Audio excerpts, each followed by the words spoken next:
BNP সংবিধান সংশোধন ছাড়া অন্য কোন পথে অগ্রসর হতে চাচ্ছিল না। শেষ পর্যন্ত আলোচনা করে সাব্যস্ত হলো মাঝামাঝি একটা জায়গায়, সেটা হলো একটা সংবিধান সংস্কার পরিষদ গঠিত হবে, আর সেই সংবিধান সংস্কার পরিষদের মাধ্যমে সংবিধান সংস্কার হবে, আর সেই সংস্কারের জন্য গণভোট অনুষ্ঠিত হওয়া লাগবে। সব ঐক্যমত্য হয়ে গেল, বিচার হলো, সালিশ হলো, তালগাছ অর্ধেক বিএনপির অর্ধেক বিরোধী পক্ষের। এইভাবে সব বিচার সালিশ হওয়ার পরে গণভোট অনুষ্ঠিত হলো। বাংলাদেশের ৭০% মানুষ গণভোটে হায়ের পক্ষে ম্যান্ডেট প্রদান করলো, গণভোটে তারা ভোট প্রদান করলো।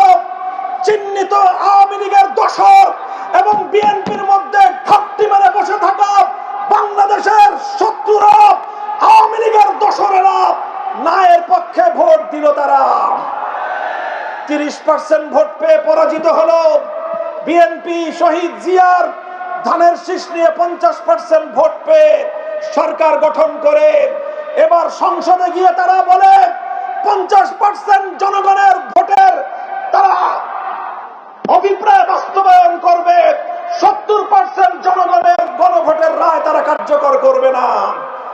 আমার কোনো কথা নাই, আমি পরিষ্কার ভাষায় তোমাদের কাছে বলতে চাই, হে খুলনার মানুষ, আমি তোমাদের কাছে আহ্বান জানাতে চাই, বাংলাদেশের মানুষ তাদের ভোটের অধিকার বাস্তবায়নের জন্য যেভাবে ১৯৬৯-এ গণ অভ্যুত্থান করেছিল, নিজেদের ভোটের অধিকার বাস্তবায়ন করতে না পেরে ৭১-এ মুক্তিযুদ্ধ করে দেশকে মুক্ত এবং স্বাধীন করেছিল, ভোটাধিকারের জন্য শেখ হাসিনার বিরুদ্ধে লড়াই করে জুলাই বিপ্লব বাস্তবায়ন করেছিল, এদেশের ৭০% মানুষের ভোটের অধিকার বাস্তবায়নের জন্য যদি আরেকটি বিপ্লবের প্রয়োজন হয়, আরেকটি অভ্যুত্থানের প্রয়োজন হয়, সে অভ্যুত্থানের জন্য প্রস্তুত থাকবে তো